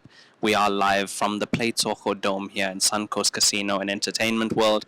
You are listening to Mr. Peter Kiobe alongside me. I'm Raymond Talak. We are your commentators for the Heyball event here and for the rest of the matches as well. At the moment, the 10-ball men's final is on. We have that on the SA 9-ball page on YouTube, I believe, and your commentators for that is Lenyukta Chetty and Craig Bauer. Participants in that final, Jason Taron and Kyle Akalu, another all South African final here at the All Africa Championship. And like I said before, this tournament has shown the distinction between South Africa and the chasing pack on the African continent. So many countries trying to get as close as possible. But yes, this event has shown that they still have some work to do. It is just in the Heyball singles and in the men, as well as the black ball singles in the ladies, where we have a South African and a non-South African in the final, and then the gap in the team finals that have been won by South Africans in both the men's and ladies category. For the men, it was 13-5 against the same finalists they beat the last time out that the event was held for, that is Tanzania. Then ladies even bigger by 13 frames to 3 themselves against the Kenyans. Yes, it's a sign of the gap that the other countries have to catch up. By the way, in the ladies, for all editions where the South Africans have been involved against the Ugandans in the same AAPA event, they have shared positions 1 and 2 almost equally.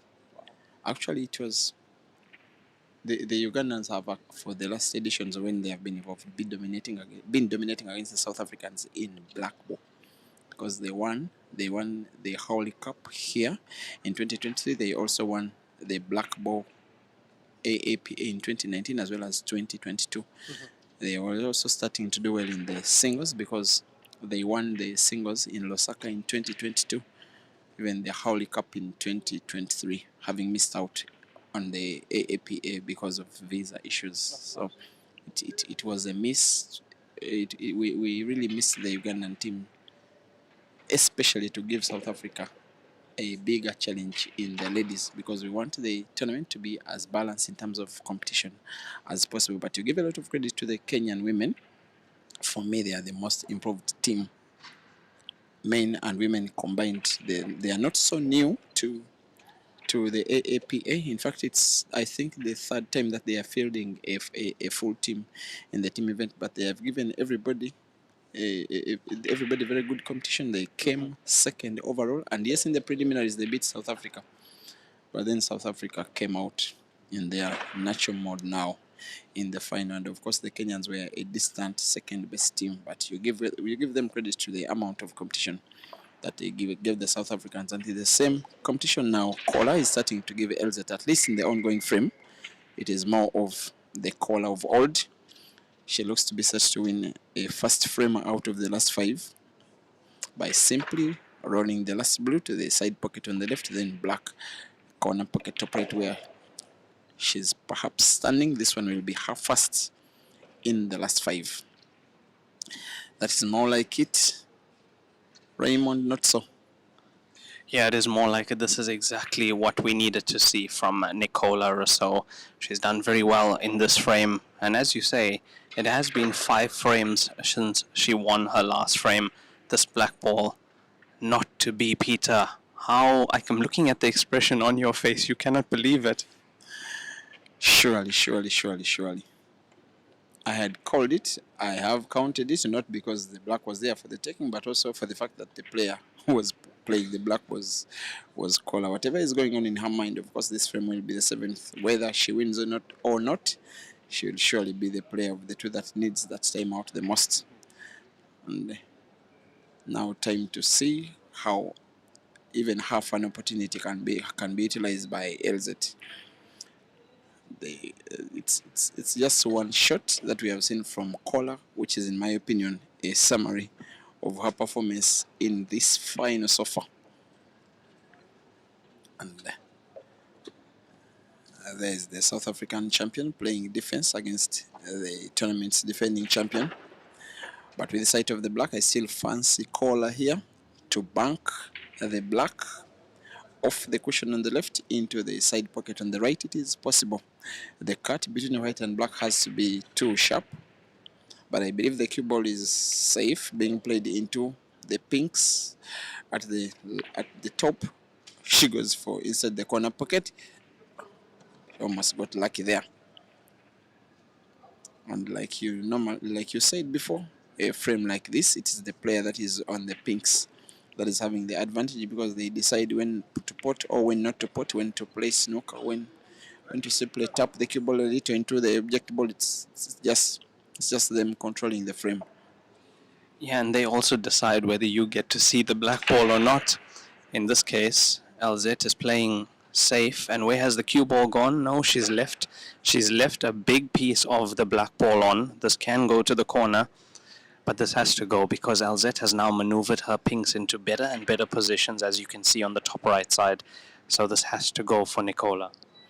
Do you think she'll be going with power or just precision play slow? What will you do? I would have played it with a little bit more power, so you don't understroke the ball, because on these tables with the nap cloth, the bigger balls, that's the worst thing that you can do, is just under cue. So you rather let the cue flow through and you maintain your accuracy like that. So I would say medium pace is how I would have played that one. And now with the black ball where it is, it's pretty much safe for Nicola as long as Elzette leaves the cue ball on the top end of the table on our screen. Perhaps given the way she has been missing balls, she thought Nicola may have thought that, let me go for very slow pace. If I don't pot, I leave it set at the corner pocket, hoping that maybe Elzette wouldn't finish the frame and find the black there for the taking. Unfortunately, she was just totally off, and it's now still Elzette controlling the shots here. She determines which shot Nicola will be playing next. Is it the cue ball touching the pink or something? I saw some communication between player and umpire. She gets to pot Elzette. She has 5 pinks on the table, 4 of them positioned well for the taking, 1 not so much, so close to the cushion on the left. It's the one she's intending to play. Perhaps simply play it into space, leave the cue ball behind the pink in a safety shot that could be the one that guides her to winning a 6 frame all in a row. Yeah, this is the only problem ball I see. She's rolling it to the pocket. Look at how straight that table is, Peter. That is a sign of the standards on which the action is all going, because the players know that as well as they shoot well, as long as the player a shot is played well, it will always go in. When it is not played well, it will always not. That is thumbs up to the AAPA. The players can express exactly what they can do for enjoyment of our eyes. And yes, it is another opportunity, even bigger, for Elzette to win a 6th, which if she did, would be conditioning Nicola to win 6 straight of her own, or else lose the AAPA crown to her opponent. Look, I have to say that that rail ball going to the bottom left on our screen, that was a fantastic shot from Elzette to take that on. There was an element of safety played there. She knows she misses it. She leaves it in the pocket.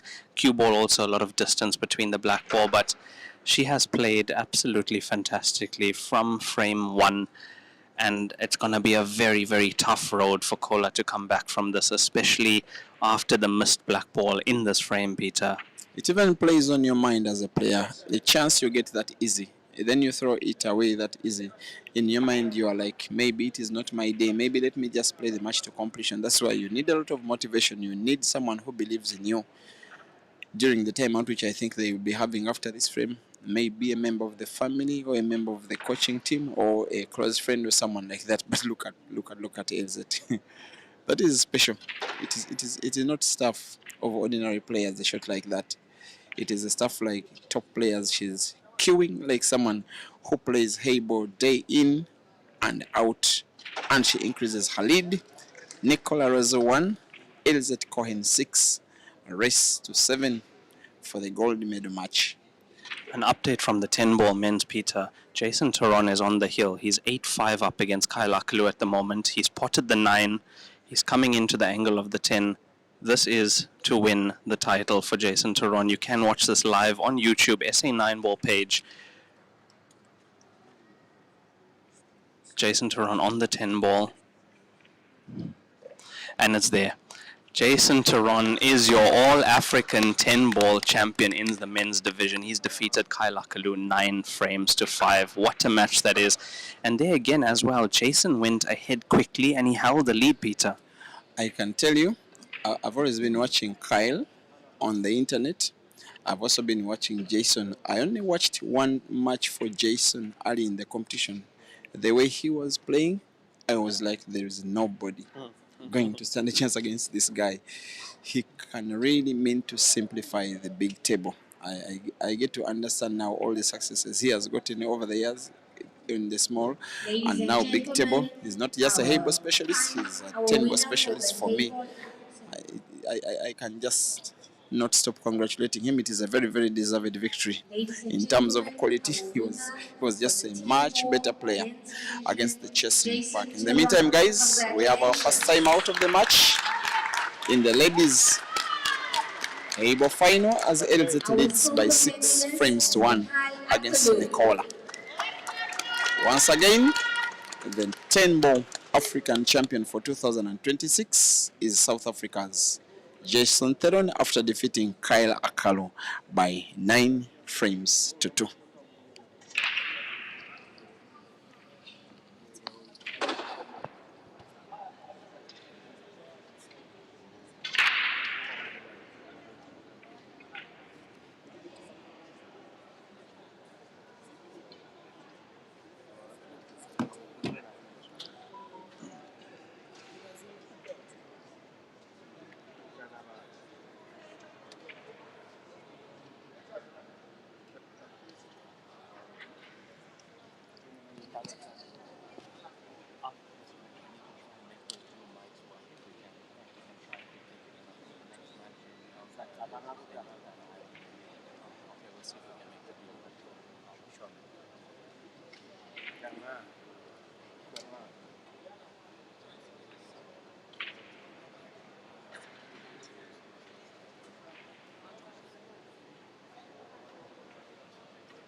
Has fallen in love already. Of course. Ish.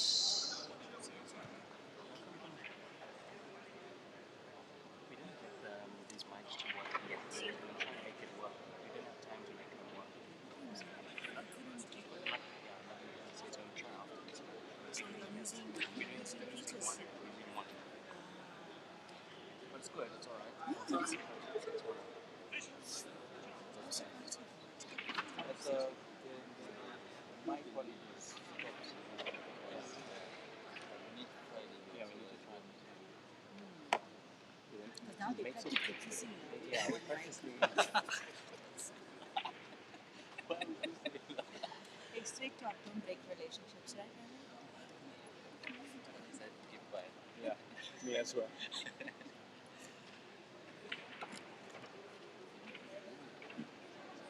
Hey,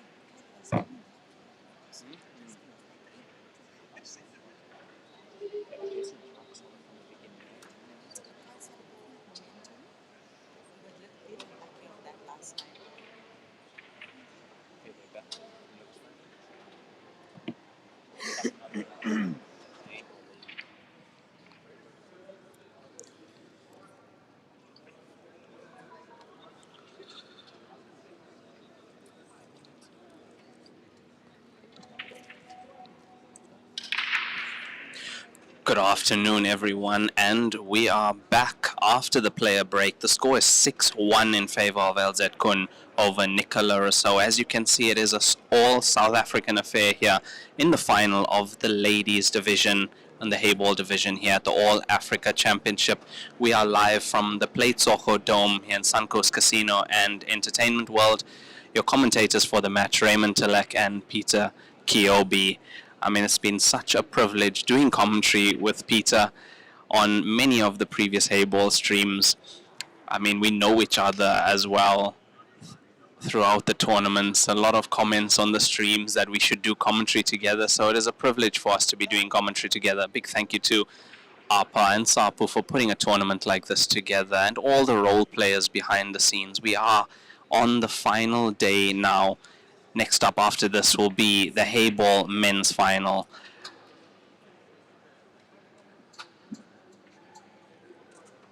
But at the moment, it is Nicola or so at the table here in this final, and she needs to find a way back. She has to find a way back here. 6-1 down, Elzette Kun on the hill.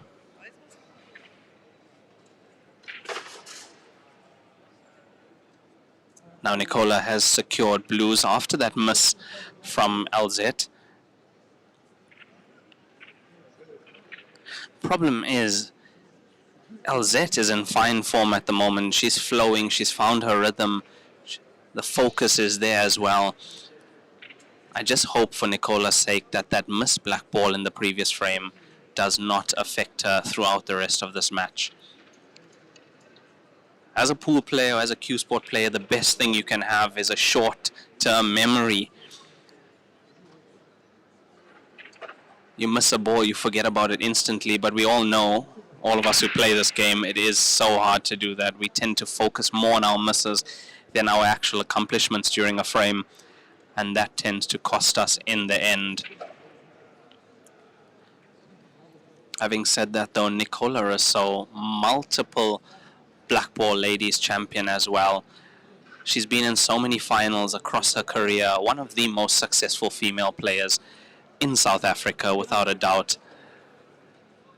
When you talk about female players from our country, you can't talk about them without mentioning players like Elzette Kun, Nicola Rousseau, Joy Willenberg, and many, many more. That's how much talent we have to offer from here. So at the moment, in this 8th frame, Peter, Nicola Rousseau is on blues. She played a good safety, and let's see what she can do if that little player break has brought her some more confidence, Peter. Now it will be her having to play an almost perfect match and not allowing her opponents to win any frame. She has to start right away, and I think an opportunity has come begging. She will be putting the blue to that corner pocket, bottom right. Cue ball moves off the cushion. Her would be difficult ball is the one that is close to the cushion at the right end of the table. Maybe if she plays the blue that is portable, the one that is in between them all, and plays the cue ball into the one that is frozen, maybe the one that is near the cushion is also portable into the side pocket on the right of Elzette's yellow. If you can have a look with that kind of angle, which one would be the better option? Play the white ball into the blue after potting, or just go slow and then play the blue, try and put it off the pink? If you can say, which one would be more safe? Look, I'd be trying to take out that blue from the cushion, the frozen blue. That'll be my first call of duty on the frame, is to take that ball out, because even if you're leaving the cue ball there, more than likely you'd have a ball still visible. But the thing is, with this game of Heyball, especially when all your opponent's balls are on the table, you need to take out the problem ball as early as you can. Now, I would have actually gone for 2 shots before, because you saw the cue ball was tracking there. She's tried to go for it from there, Peter, but now she has opened the game for Elzette Kun once again. That's a sign of a player that is really lacking in confidence, especially being outplayed in the match so far. The confidence is not there, and maybe in her mind she knows that she's just playing this match to completion. She probably knows that she's losing her crown to Elzette. Yes, even the nerves, the tension, being in the final, and the fact that you are being dethroned by you know that you are African champion, your opponent is national champion. You know that it's a matter of time because they claim your crown because they are national champion. We're from the same nation where you come. So for Elzette is yes to prove her prowess as South Africa's finest. Now this is one crown she really needed, and you think that her opportunity has come. And every time Nicola has been coming to table, she's been leaving while giving Elzette an opportunity for her. It's just more reason even to play confidently that way. I'm winning, I'm having a very big lead, and my opponent is not at all having a very good day at the office. But she's just lacked a little bit of movement of the cue ball. Maybe the chance to play combination, but given the position of the cue ball, our bronze medalist, she's just used it to her advantage. Nicola, congratulations for the bronze medal Heyball. Ladies, bronze medalist 10 ball is JJ Hall. Congratulations. Nicola has won the bronze medal match in the ladies Heyball singles, and congratulations to her. It has been number 1 and 2 and 3 and 4 all taken by the South Africans. The teenager she is at the age of 16. I think she has defeated girls in the third place match, so we already have a third place finisher as well as a fourth. We don't know who the champion and second place player will be, but maybe we have a sneak peek into what will be the result of this match, because one of these players is having a very big lead against the other. Now, what can Nicola do here? Play that blue that she's looking at, the corner pocket bottom right, maintaining cue ball, simply to avoid herself getting snookered. That means I think the cue ball has to move a little leftwards. She simply needs sight of the last blue, and I'm only assuming that she will be potting. It's not that easy. She needs some left English on the cue ball. I think she has played well enough. The 8 is in space. Well, she need to have the cue ball going around the black to pot to the same pocket, or she may just have to tap to roll the blue, try to put black to the center pocket. Right, either of those options will do, in my opinion. Oops, she has gone for a more difficult shot and seems to have gotten it right. Nicola. For me, sometimes I just call this arrogant play because there was an easier option. She went for the harder one. This time around, she's getting right, and she's winning a first frame, a frame for the first time in the match. Maybe that time out worked for her. And there we are, guys. It is Nicola 2 and Elzette 6, race to 7. No time limit, 5 frames to go. Nicola must win them all, or else succumb to second position in the final. At 12:40.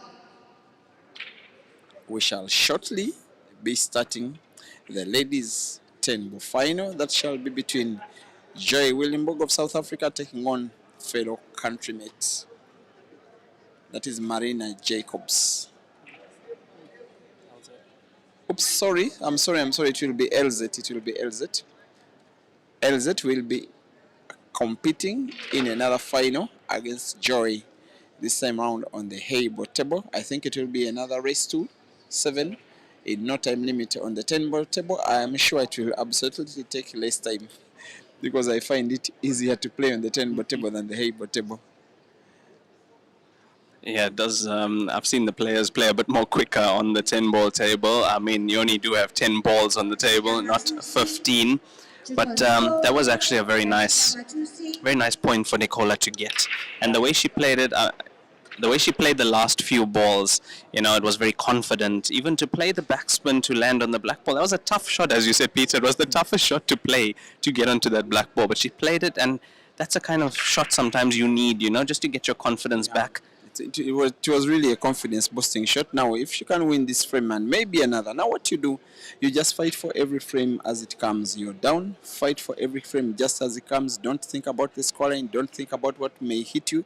Just fight for the frame. If she can win this and maybe another before she knows, else it is under pressure. You never know. The final can always turn around. Yeah, that's what she needs. She needs to put some pressure on Elzette, and that'll definitely, if she wins another one or two frames, it can definitely change things around here, because I would say that Elzette had opportunities in that previous frame to close the match out. Yeah, she did have them. But sometimes I think it's one. I like to equate it to like you climb up a mango tree, and there is this mango that is far up, and you want to grab it, but it is too far away. You continue wanting to grab it. Now that mango is the remaining frame that Elzette needs, but finally you get to grab that mango, and you get to eat it. I still think she will finally get that one frame that she needs in some kind of way. You don't take out the opportunity of a comeback though. I just think that the lead is a little too big anyway. Exactly, a lead of 6-1, or what was 6-1, is a tough one to come back. But I think that's why in the finals here they play no time limit, because it gives an opportunity to the player to make a comeback. Because if this was a time limited match, Peter, I think we started at, what time did we started at 10:40? It's 12. It's almost 12:30 now. Well over 100 minutes of play, and this match would have been done and dusted already. So here at this tournament, no time limit for the finals in this tournament, and I believe third place as well. So the winner has to win outright. They don't have to win on time. So Elzette still needs that one important frame to get her the African title for the ladies Heyball singles, and she's getting closer now. Playing open, the one bad pink on the table that was touching Nicola's blue. She has it in space. She has one or two pinks that she can play now and pot. There's no doubt in her ability, no doubt in her confidence, and she has been where she is and done it already. Widely experienced and, of course, widely courageous as well. And there she is. That is quite good queuing from the player from Gauteng. The versatility, the experience, and the quality of being one of the best players on the continent for the last 10 to 15 years, and still going strong and winning on different disciplines, different tables, different equipment, all the same player, with now 3 pinks on the table, which if she thinks in, could be doing something quite special here. Now the pink that is in between the 3, I want to think she will be rolling it to the corner pocket bottom right, cue ball having to be played into the one that is leftwards. Try to push it a little closer to the corner pocket left. Once again, has to play the cue ball into the second pink. Hopefully for her she does that. One is in, cue ball into the second pink. She may be a little fortunate here because she played with too much power, but this will do. The one that she has sight of will go into the side pocket on the right. The cue ball may naturally bounce off to cushions on the right and into space. She will want to put the last pink on the table to that corner pocket bottom left of the same Joey Heyball table.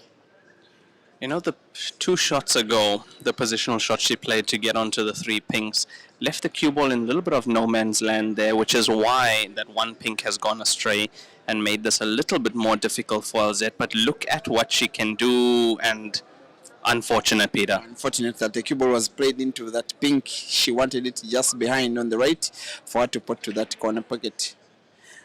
That is rightwards on the bottom. Now we can say that she's in some kind of trouble here. I am not even certain what she can do for a recovery.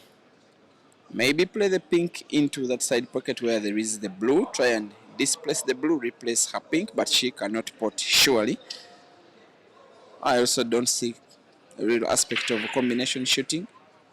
I am not so certain what she's trying to contemplate here. maybe try to go for the bank. She goes, her intention was off the blue. She leaves the pink, positioned not so well at all. This one will be advantage Kola. I would agree with that. Definitely advantage Kola here. I think what she was trying to do is put the pink where the blue is and maybe put a bit of pressure on Kola here, but not successful. Kola at the table with 6 blues remaining, and you know, we always say it. We say when you are left with 1 ball on the table and your opponent at least 4 or 5, it's 6 playing 1. It's a very, very tough to win that frame. You have to get some luck and your opponent has to be really unlucky.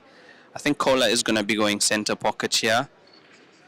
Doesn't, but plays for the safety, and that's what we said. You can allow your opponent to see only what you want to see. Yeah, you determine what they do. That is the advantage of being in this kind of situation. And it will be a very good morale boosting win if Kola wins this frame, like she seemingly will. If she wins 2 for the first time in the match also, the fact that she's coming from timeout, maybe it will be putting more pressure onto Elzette that maybe this lady is getting the better of me after timeout. She's playing off cushion to try and find the pink. It's a miss. A loss of turn. And I think Kola will be having the cue ball in hand. And she has every reason to believe that this is her frame to take. Look, I have to say, Peter, after the break, I've seen a different Nicola or so at the table. She's fighting. You can see it's more confident. She wants to fight for this win. She wants the win badly, and you can see it. It's manifesting in the way she's playing. Now 5 blues left on the table. Now 4, and with that ball in hand, this should be frame Kola. And this was yet another frame where Elzette had opportunities, Peter. She had the opportunity. She lost her cue ball in trying to perfect some kind of pattern. Maybe she'll be still fancying her chances because of the damage that has already been inflicted onto Kola earlier in the match. But at least we get to have a time in the final where the player that is trading is playing to the ability that we already know she has. So the fact that her legendary status doesn't really deserve the humiliation that she was having. She needs more respect on her name. If she's to lose the match, she may want to give Elzette as hard a time as possible. It's also motivation enough. Oops, again snookered. You get to think that there will not be no difficulty in finding the angle, maybe from the right cushion, but finishing the frame in Kola's current visit of the table is something different altogether. Yeah, the thing is, I don't think she'll be able to pot from here. Get the blues, yes, and she has to make sure that she does not leave Elzette any sight of this pink ball, because this pink ball can go to the center pocket, corner pocket. So very careful here for Kola. I think also has to watch out for the in-off coming through. Yeah, that little, the space between the inside blue and the jaw, if she plays the angle not well enough, if she goes off the right cushion, it's risky. If she comes off the bottom cushion, she could play into the pink first. She's going for the right cushion. Of course, she'll want maybe off 2 cushions, I want to think. Off 1 cushion. And I think she will be okay. So legal shot from Nicola there. Very unfortunate that she got stuck behind that black ball. She had to play indirect. And now it is Elzette back to the table. This is a race to 7. Elzette Kun on the hill, 6-2 up. And she does have sight of this pink ball, Peter. I'm not sure if she has the potting angle to the center pocket, but she does have sight. And I see we have some questions here for you, Peter, on the stream. Men's Heyball final. That will be straight after this match. It's supposed to be at 12:40, I believe, men's Heyball final. So as soon as this match ends, in not long, we will have the men's Heyball finals. That'll be between Kyle Akalu and Blessing. Yes, and I believe Kyle, in the second final of the day, he will believe that he can fight for this one after losing the first final on the 10-ball table. He has a relatively novice player as an opponent in Blessing, who is participating only for the second time in a Heyball competition, but got chance to represent Zimbabwe at the Heyball Championships in China, losing in the preliminaries. Kyle will be the favorite going into that final. As much as Kola is the favorite, at least for this ongoing frame, to win 2 frames for the first time in the match in succession.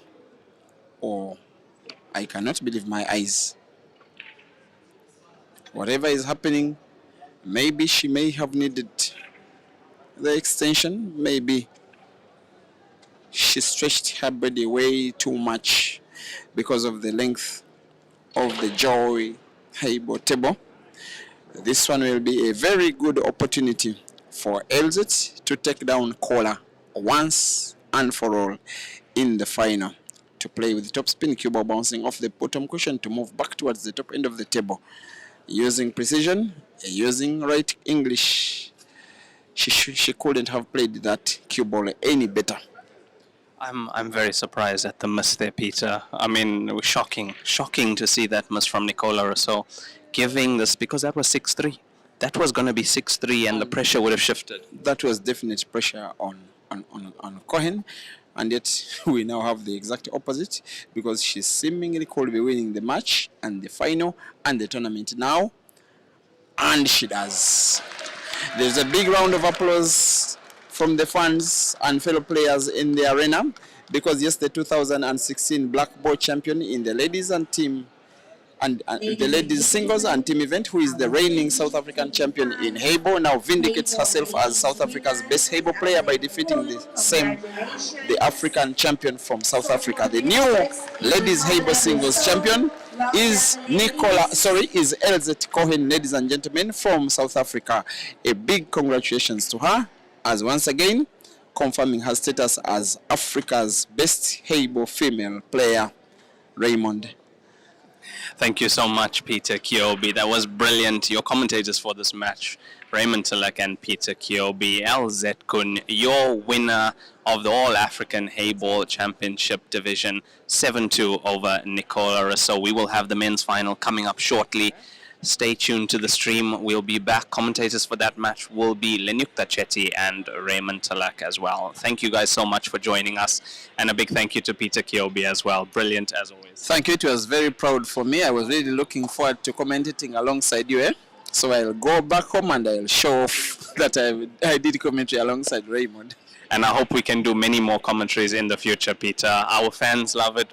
We like each other as well on and off the table. Brilliant stuff. But we have to have a match soon. Our fans want to see a match between us, and then the winner plays Q Pixels Francis. I wouldn't risk playing with you. You are way ahead of myself. I have to say it loud. But as for Francis, anytime, any day.